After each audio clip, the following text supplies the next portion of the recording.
Assalamualaikum warahmatullahi wabarakatuh. Kami dari kelompok 6 ingin memperkenalkan diri. Saya Syed Ramadan dengan NIM 64240605. Saya Dian Kurniawati dengan NIM 04241344. Saya Dinda Putri Zanda dengan NIM 64241200. Saya Melania Sriani dengan NIM 64241505. Saya Bagit Putri Lestari dengan NIM 64241435. Saya Nela Naja Putri dengan NIM 64241322. Saya Naswa Jawa dengan NIM 642410. Mari simak video presentasi kami.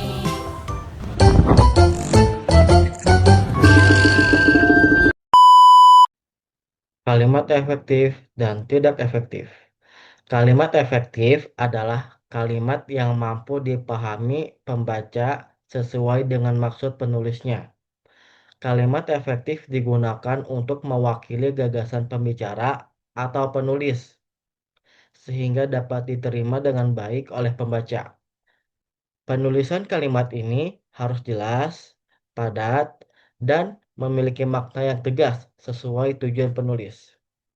Sedangkan kalimat tidak efektif adalah kalimat yang tidak memiliki sifat-sifat tertentu yang diperlukan untuk komunikasi yang jelas. Kalimat seperti ini tidak mengikuti kaidah penulisan yang sesuai, sehingga sulit dipahami oleh pembaca.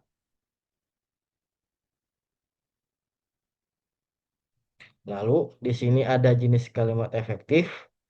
Pertama, kalimat argumentasi. Kedua, kalimat penyampaian ide atau gagasan. Ketiga, kalimat formal. Yang pertama itu kalimat argumentasi. Kalimat argumentasi adalah salah satu jenis kalimat efektif. Dalam menyampaikan argumen, penulis harus menggunakan kalimat efektif agar gagasan dapat dipahami dengan benar oleh pembaca. Jika tidak, argumen tersebut bisa disalahartikan. Lalu, kalimat penyampaian ide atau gagasan. Untuk menyampaikan ide atau gagasan secara efektif, penulis harus menggunakan kalimat yang jelas dan terstruktur.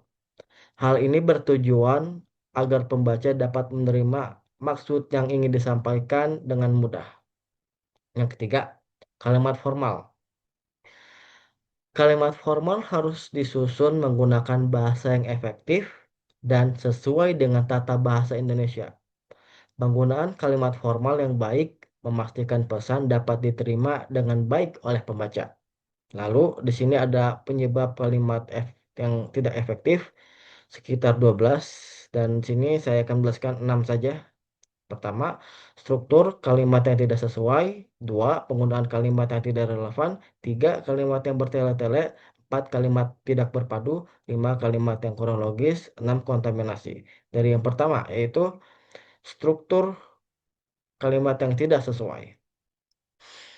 Kalimat yang tidak efektif seringkali tidak memiliki unsur pokok, seperti subjek dan predikat yang jelas.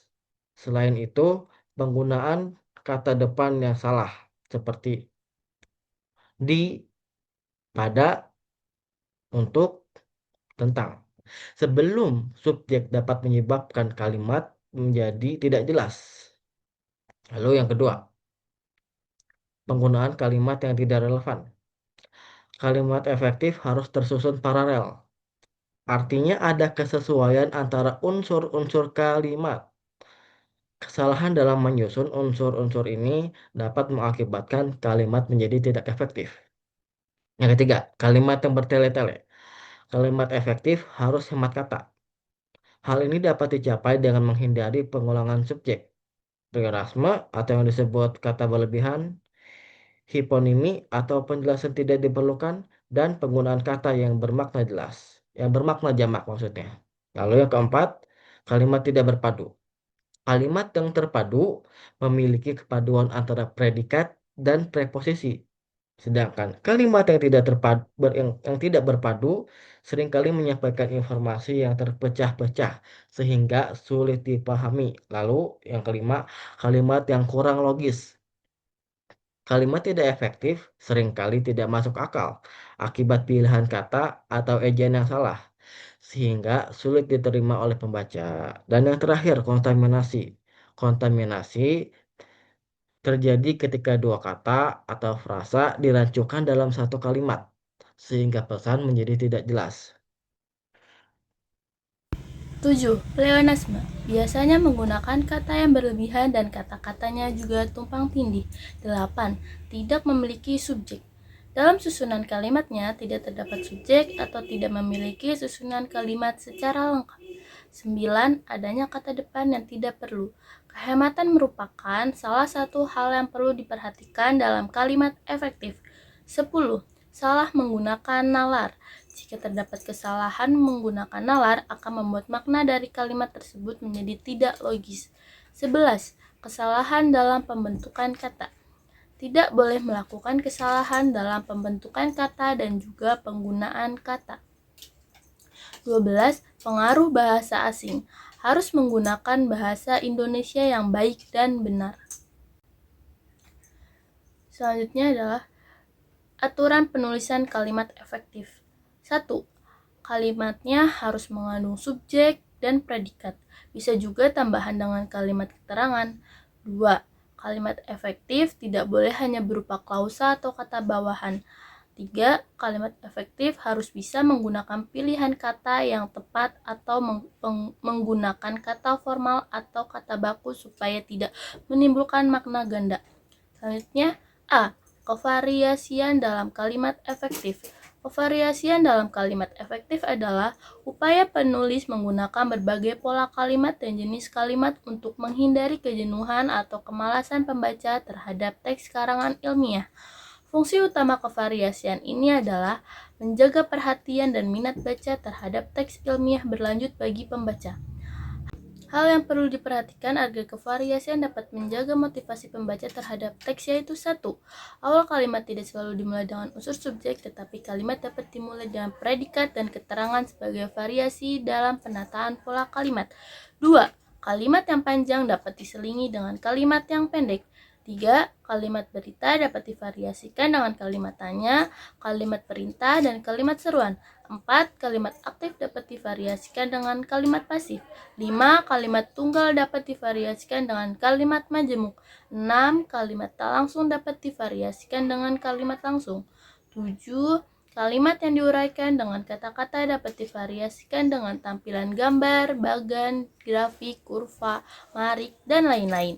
8. Apapun bentuk kevariasian yang dilakukan oleh penulis, jangan sampai mengubah atau keluar dari pokok masalah yang dibicarakan. Perhatikanlah contoh kalimat dengan variasinya berikut ini. 1. Dari renungan itu seorang manajer menemukan suatu makna, suatu realitas yang baru, suatu kebenaran yang menjadi ide sentral yang menjiwai bisnis ke depan. 2. Seorang ahli Inggris mengemukakan bahwa seharusnya tidak dibangun pelabuhan samudera. Namun, pemerintah tidak memutuskan demikian. Memang cukup banyak mengendorkan semangat kalau melihat keadaan di Indonesia belahan timur meskipun fasilitas pengangkutan laut dan udara sudah banyak dibangun.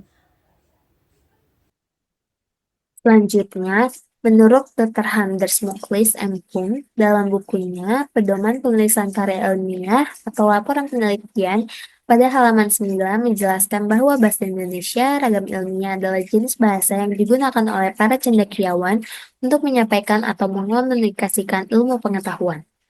Ragam bahasa ini memiliki sifat-sifat berikut. Pertama, ragam bahasa ilmiah merupakan bagian dari ragam bahasa baku. Karena itu, dalam menulis karya ilmiah, mengikuti kaidah-kaidah bahasa baku, seperti ragam tulis menggunakan ejaan yang baku dan struktur frasa. Kedua, dalam ragam bahasa ilmiah, penggunaan istilah sangat umum. Kata-kata ini dipakai dengan makna sebenarnya, bukan dengan makna kiasan atau tambahan. Ketiga, dalam ragam bahasa ilmiah, digunakan kalimat yang efektif. Kalimat yang secara tepat dapat mewakili gagasan pembicara atau penulis seperti yang dipikirkan oleh pembicara atau penulis. Keempat, ragam bahasa ilmiah lebih berkomunikasi dengan pikiran daripada perasaan. Gaya bahasanya cenderung tenang, jelas, hemat, dan tidak emosional. Kelima, hubungan gramatik antara unsur-unsurnya, baik dalam kalimat maupun dalam paragraf. Hubungan antara paragraf satu dan paragraf yang lain bersifat padu. Untuk menyatakan hubungan, digunakan alat-alat penghubung, seperti kata-kata penunjuk dan pengulangan kata. Keenam, hubungan semantik antara unsur-unsurnya bersifat logis.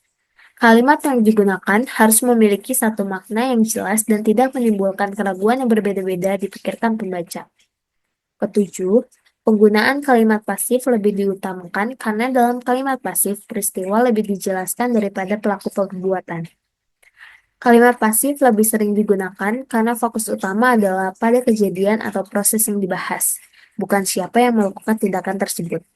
Kedelapan, konsisten dalam segala hal. Misalnya, dalam penggunaan istilah, singkatan, tanda-tanda, dan kata ganti. Tujuannya untuk menciptakan tulisan yang jelas, profesional, dan mudah dibaca. Contoh kalimat efektif dan tidak efektif dengan memakai variasi pembukaan. Pertama, frase keterangan tempat. Kereta rel listrik di Jabodetabek dirasakan sejumlah kalangan sebagai solusi transportasi di tengah kemacetan. Buka kurung, Koran Kompas, Senin 6 Mei 2013, Metropolitan KRL perlu didukung. Kedua, frase keterangan waktu. Tanggal 1 Mei 2013, Papua genap 50 tahun bergabung dengan NKRI. Koran Kompas, Senin 6 Mei 2013, Papua, sebuah noktah sejarah. Ketiga, frase keterangan cara. Terjatuh dari Sungai Kliwut, Minggu 5.05 pagi, Koran Kompas, Senin 6 Mei 2013, terpeleset, Wahidun tewas tenggelam di sungai. 4. Frase verbum. Peresmian itu ditandai dengan acara resepsi yang dihindari sejumlah pejabat. Koran Kompas, Senin 6 Mei 2013, kembangkan toba silangit dibenahi. Kelima, partikel penghubung. Selain mengalami siksaan, burung juga ditempatkan di ruang yang tidak layak. Koran Kompas, Senin 6 Mei 2013, aroma busuk di Lebak Wangi. B. Penalaran dalam kalimat efektif. Penalaran atau reasoning adalah proses mental dalam mengembangkan pikiran logis atau nalar dari beberapa faktor fakta atau prinsip. Menurut KBBI 2005-772. Selanjutnya, Prinsip kelogisan yang ada dalam kalimat efektif adalah sebuah makna atau ide kalimat efektif. Maknanya adalah ide dari kalimat tersebut disampaikan dengan bahasa yang logis dan berhubungan. Berikut adalah perbandingan antara kalimat tidak efektif dengan kalimat efektif. Yang pertama, ada kalimat tidak efektif. Contohnya, untuk mempersingkat waktu, mari kita lanjutkan acara ini. Dan yang kedua, ada kalimat tidak efektif. Contohnya, untuk menghemat waktu, mari kita lanjutkan acara ini. Jenis-jenis hubungan logis. Yang pertama, ada hubungan logis koordinatif. Hubungan logis koordinatif adalah hubungan antara dua unsur yang setara atau sejajar. Contoh dari hubungan logis koordinatif adalah dia pergi ke pasar dan membeli buah. Yang kedua ada hubungan logis korelatif. Hubungan logis korelatif adalah hubungan yang saling berkaitan dan saling membutuhkan untuk membentuk makna yang utuh. Contoh dari hubungan logis korelatif adalah baik Andi maupun Budi hadir dalam rapat. Yang terakhir atau yang ketiga adalah hubungan logis subordinatif. Hubungan logis subordinatif adalah hubungan antara dua unsur yang tidak setara. Satu sebagai unsur induk atau utama dan satunya adalah sebagai anak kalimat atau penjelas. Contohnya adalah dia tetap belajar walaupun sedang sakit. Selanjutnya, suatu kalimat dikatakan logis jika informasi yang disampaikan dapat diterima oleh akal, dilihat dari makna dan hubungan antar gagasan, bukan dari strukturnya. Kelogisan kalimat tergantung pada gagasan yang masuk akal dan penggunaan diksi yang tepat. Contoh kalimat tidak logis adalah kuda memanjat pohon, yang jelas tidak masuk akal. Selain itu, kesalahan dalam kalimat dapat terjadi karena kontaminasi, ketidakjelasan unsur subjek dan predikat, pleonasme dan penggunaan kata yang salah. Yang C ada kecermatan. Prinsip kecermatan dalam pemilihan kata juga penting untuk menciptakan kalimat yang efektif dan menghindari makna ganda. Contoh kalimat yang tidak efektif adalah guru baru pergi ke ruang guru, yang seharusnya guru yang baru pergi ke ruang guru. Yang D, kesalahan dalam kalimat. Yang pertama ada kalimat kontaminasi atau kalimat rancu. Kalimat kontaminasi atau kalimat rancu adalah kalimat yang kacau susunannya. Namun kekacauan susunan kata dalam kalimat itu sifatnya khas. Contoh kalimat kontaminasi adalah melalui kursus ini diharapkan bermanfaat untuk meningkatkan keterampilan, yang seharusnya dipisah menjadi dua kalimat yang jelas. Kemudian, ketidakjelasan unsur subjek dan predikat pada kalimat.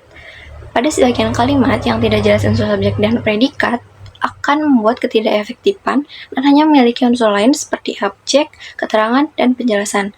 Contoh kalimat yang tidak memiliki unsur subjek seperti sudah selesai dikerjakan dengan baik oleh tim. Apa yang sudah dikerjakan oleh tim? Jadi itu tidak jelas unsur subjeknya. Dan kemudian contoh kalimat yang benar adalah tugas sudah diselesaikan dengan baik oleh tim. Jadi jelas yang sudah dikerjakannya itu yaitu adalah tugas. Kemudian, contoh kalimat yang tidak memiliki unsur predikat. Ayah ke kantor jam 7 pagi. Dan kalimat yang memiliki unsur predikat, ayah pergi ke kantor jam 7 pagi. Kemudian yang ketiga adalah gejala pleonasme dalam kalimat. Yang dimaksud dengan gejala pleonasme dalam kalimat adalah pengulangan unsur kata yang berlebihan. Contoh kalimat pengulangan kata yang berlebihan adalah seperti para tamu-tamu mulai datang ke pesta itu. Itu adalah contoh kalimat yang salah karena di awal sudah ada kata para yang sudah menjelaskan arti berarti banyak orang. Jadi tidak usah menggunakan kata tamu-tamu. Dan untuk kalimat yang benar adalah para tamu mulai datang ke pesta itu. Karena di awal sudah menjelaskan kata para, berarti tidak perlu mengulang kembali kata tamu-tamu. Dan jika ingin mengulang kata tamu, bisa menggunakan kalimat seperti tamu-tamu mulai datang ke pesta itu. Jadi tidak memakai para, tapi mengulang kata tamu. Kemudian yang keempat, penggunaan kata yang salah dalam kalimat. Beberapa penggunaan kata yang salah dalam kalimat adalah seperti yang pertama, penggunaan kata kalau yang salah. Kata kalau digunakan di depan klausa yang bersifat kondisional. Isinya menyatakan sesuatu yang mungkin, namun dapat juga sesuatu yang tidak mungkin dilaksanakan atau mungkin tercapai. Contohnya, kalau engkau bersungguh-sungguh belajar, engkau akan lulus dalam ujian nanti. Itu contoh kalimat yang benar, karena memang jika kita belajar dengan sungguh-sungguh, pasti nanti hasilnya akan bisa. Dan contoh kalimat yang salah adalah kalau engkau menjadi burung, biarlah aku menjadi dahan tempatmu bertengger. Itu contoh kalimat yang salah, karena tidak mungkin seorang manusia akan menjadi burung. Kata kalau dapat diganti dengan kata lain, misalnya andai kata, umpamanya, dan sekiranya. Jadi, contoh kalimatnya dapat menjadi seperti andai kata engkau menjadi burung, biarlah aku menjadi tempatmu bertengger. Itu baru penggunaan kata yang benar. Kemudian, penggunaan kata depan di yang salah. Penggunaan kata depan di yang salah, itu contohnya seperti pakaian itu disimpannya di dalam lemari. Jadi, ada dua di dalam kata disimpannya dan di dalam. Itu penggunaan kata yang salah. Kemudian untuk penggunaan kata yang benar bisa menggunakan kalimat pakaian itu disimpannya dalam lemari. Jadi tidak menggunakan kata di yang berulang. Dan kemudian yaitu penggunaan kata daripada yang salah. Contoh kalimat yang salah adalah hati kita sedih melihat daripada penderitaan korban bencana itu. Dan untuk kalimat yang benar, hati kita sedih melihat penderitaan korban bencana itu. Dan yang terakhir adalah pengulangan kata. Contoh kalimat yang salah, setahunnya hanya menghasilkan sekitar 200 film setahun. Itu penggunaan kata yang salah. Sedangkan untuk penggunaan kata yang benar adalah setahunnya hanya menghasilkan 200 film. Itu baru pengulangan kata yang benar. D. Kesalahan dalam kalimat. Yang pertama, Aris membelikan pulsa kakaknya. Yang kedua, setiap kali bertemu, mereka saling pandang memandang. Yang ketiga, ia sedang menginventarisir perabotan-perabotan kantor. Tujuan menyusun kalimat adalah untuk menyampaikan informasi atau proposisi kepada orang lain. Tujuan itu dapat tercapai bila proposisi kalimat itu dapat dipahami dengan mudah oleh para pembaca. Kalimat yang posisinya dapat mudah dipahami itulah yang dinamakan kalimat yang jelas. Sebaliknya, kalimat yang mempunyai kemungkinan banyak tafsir dinamakan kalimat ambiguous. Pengertian dari Heri Suknyo, Didika tahun 2001. Kalimat yang ambiguous dalam karya tulis ilmiah perlu dihindari, sebab dapat menimbulkan salah pengertian. Contohnya, gadis itu tidak cantik, pandai, dan ramah. Kemungkinan artinya gadis itu pandai, ramah, dan tidak cantik. Atau gadis itu tidak cantik, tidak ramah, dan tidak pandai. Kesalahan penggunaan tanda baca dapat menimbulkan ketidakjelasan kalimat. Dalam surat kabar sering dijumpai kalimat-kalimat yang tidak diperhatikan penggunaan tanda bacanya. Sekian, terima kasih. Terima kasih sudah menonton video presentasi